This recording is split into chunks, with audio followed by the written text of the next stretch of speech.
Hi everyone, this is Charmander, and in this video, I'm gonna share with you how death works in this game. So basically, there is three types of battle that you do in Doomsday Last Survivor. The first one is called field battle, and field battle is pretty much when you have troops just outside here in the open. And for example, my fellow team member here is farming this field node, which they shouldn't be doing because someone could come here like a rider and kill them. But when they get killed during a field battle, your troops does not die permanently, and instead, what actually happens is they just get sent to the hospital and you can heal them. So yes, it's still gonna fill up your hospital capacity, and if your hospital capacity goes over the capacity, then whatever goes over capacity can die. But as long as you're under the capacity, then whatever gets quote unquote killed during a field battle are not gonna die permanently. They're just gonna go to the hospital and you can heal them. Just make sure they don't go over the hospital capacity. Second battle is called garrison. So basically, if you go in the tower, you reinforce it and you put your troops inside, whatever troops is inside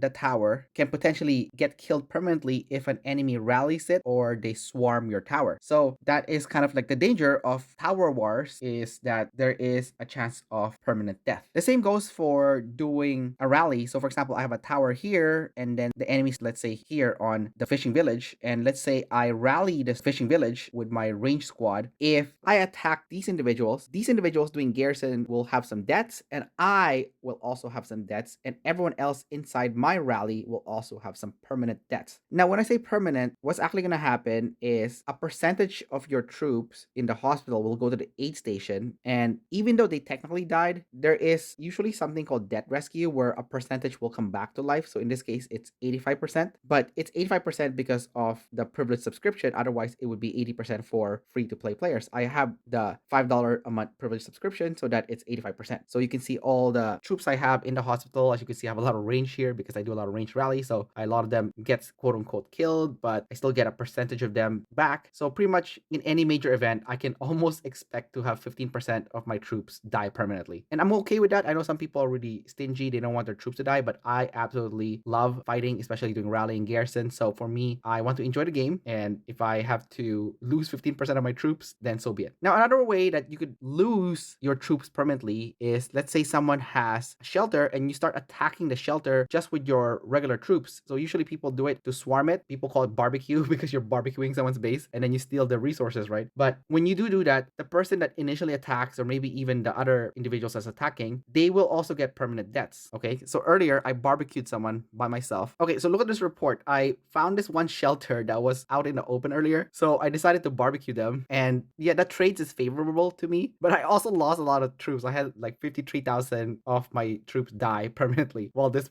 poor person got over 600,000 of their troops die permanently. So, as you can see, this is the second wave of attack that I did. I lost 4,000, he lost 144,000. So that's kind of what happens when you attack a shelter just out in the open. You will have some permanent deaths. So sometimes I actually wonder, I'm like, is it worth it? I lost quite a bit. Like, that's 53,000 troops. But ultimately, like I said, I play the game to enjoy it. So if I lose some troops, I'm not gonna worry about it too much because it's part of the fun. And then, for example, if you are in certain events like Island Raid, you can click under Speed Rescue, and you can see under Aid Station here that during the event, Aid Station will return a percentage of lost troops at 0 UTC daily, except for the first day. So what that means is you'll see all those people that are quote unquote dead in your aid station, but actually the next day, 80% of them will get returned to you. When I say 80%, it's 80% that gets deposited there. So depending on the percentage. So see, death rescue rate is 85% for me, right? That means those 85% that died will go to the aid station, and 80% of them will come back to me the following day. The rest will stay in the aid station. However, after day 2 and day 3, 100% will come back. So that's what it means. You don't get all of it back. You only get a percentage of it back. So anyways, that's how deaths work in Doomsday Last Survivor. So if you're someone that's paranoid, you don't want to lose your troops forever, then just stick to field battle. Although a lot of the major wars in this game are won during garrison and rally. So you definitely have to keep that in mind if you want to win major battles. Anyways, that's about it for this video. Don't forget to like and subscribe, and I will see you next time.